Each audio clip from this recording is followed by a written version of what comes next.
اللہ تعالیٰ کے بہت بڑے ولی جن کا نام حضرت لقمان رحمۃ اللہ علیہ ہے، یہ وہ ہستی ہیں جن کے نام پر قرآن مجید کی 31 سورہ کا نام رکھا گیا۔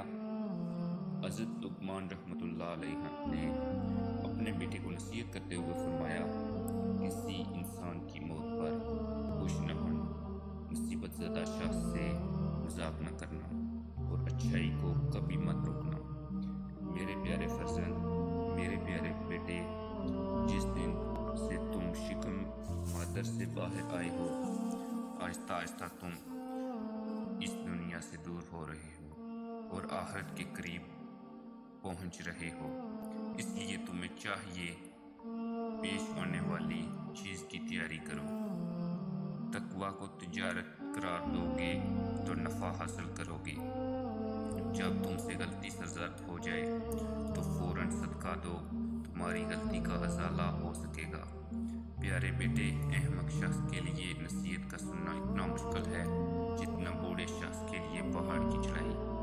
اگر تم لوگوں پر ظلم کرنے کی قدرت رکھتے ہو تو ہرگز نہ کرنا، کیونکہ خدا کو تم سے انتقام لینے کی زیادہ طاقت ہے۔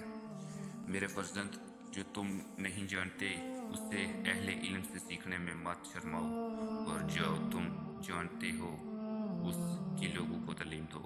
پیارے بیٹے، سختیوں میں باوقار رہنا، تکلیف میں صبر سے کام لینا، آسانی کے دور میں شکر سے کام لینا اور نماز کو اللہ کے حضور عاجزی سے ادا کرنا، نماز کی ادائیگی کے لیے جلدی کرنا، اللہ کے فرما بردار بندوں کی توہین مت کرنا۔